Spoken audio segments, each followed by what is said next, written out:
Good evening, YouTube. This is Old School from WhatTheBuck.net. Again, sorry for my constant delays with posting.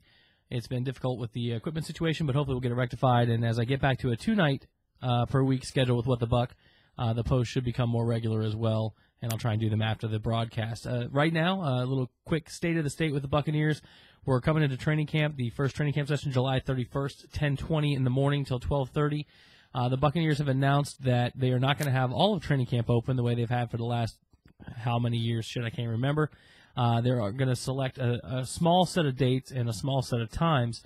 They also came out and said they're going to approach camp the same way they did last year, with fewer sessions, more intensity. You can read that way. I read it as lackadaisical. I was not impressed with Camp Morris last year. I thought it was very laid back to an extreme. The concerns they have are with injuries. They felt as though the injury to Antonio Bryant was a side effect of the amount of pressure and the amount of effort they put out in camp. They want to relax. I think if you want to relax that much, if you want to avoid injuries in camp, just don't have it. But it's not my call. They didn't ask me. I'm more annoyed that they're not going to have all of camp open. Now, the comments were made by One Buck that this was as a result of feedback from the fans. I think it's highly likely there was feedback from the press corps that they wanted some differentiation in coverage. But as that stands, I will be at every training camp session that I'm allowed to go to, and hopefully some that I'm not allowed to go to, and hopefully report those for you on a daily basis as well.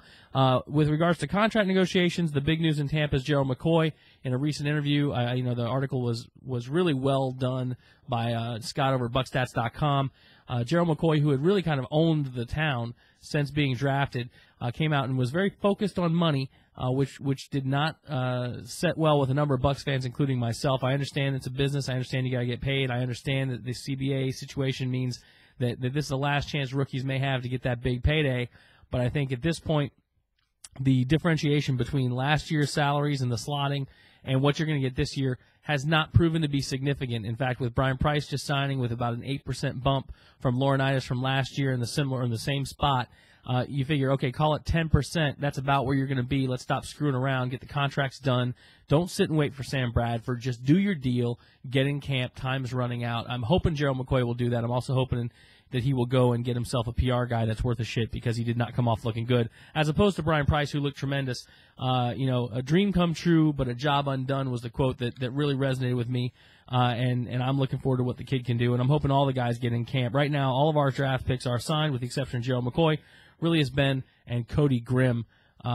We should have a full complement in camp, assuming Mark Dominic can get the job done and get those guys signed up. Now, with regards to Donald Penn, there has been no movement thus far on Donald Penn's contract. If he signs his one-year tender, that's about $3.2 million for a one-year deal. He does not want a one-year deal. He had his camp out in California. He continues to have all of the chips right now, with DeMar Dotson being the only backup we have on the offensive line left tackle side. We did sign Kedrick Vincent to battle Jeremy Zutov for the left guard position. That will make both players better and give us some depth, which we definitely needed.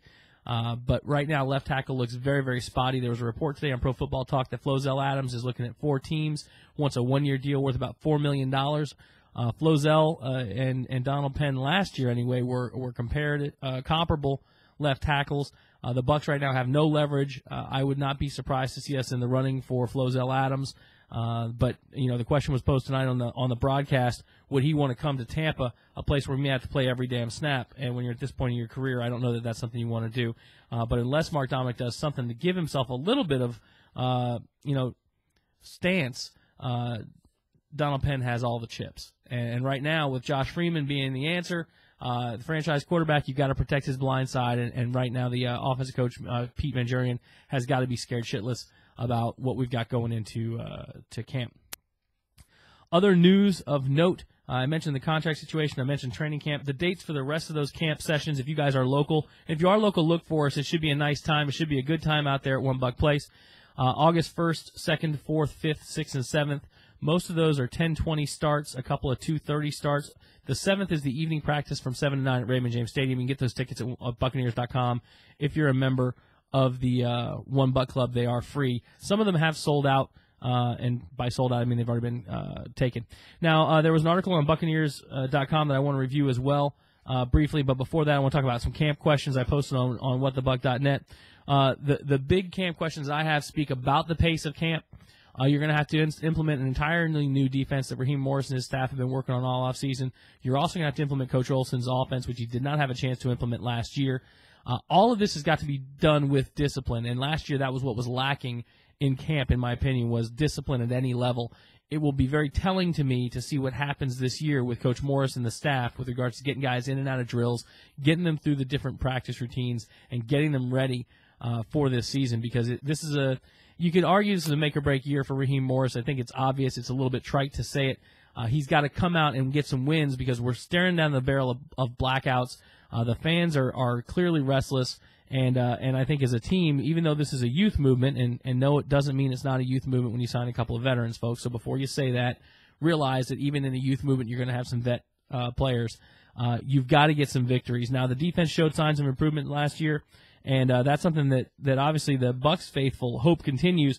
One of the pieces of data that I was looking at, and the article I mentioned on Buccaneers.com about people that could make the leap, speak about a couple of guys, Quincy Black and Geno Hayes, linebackers for the Bucs. And these guys definitely did improve as we moved back into Morris's system, which is more a base Tampa 2 with a lot of different wrinkles. It's not the Kiffin Tampa 2. He's going to go with a lot more gadgets and gizmos, try and send blitzes from different locations, different sets. You'll see a lot more 3-4.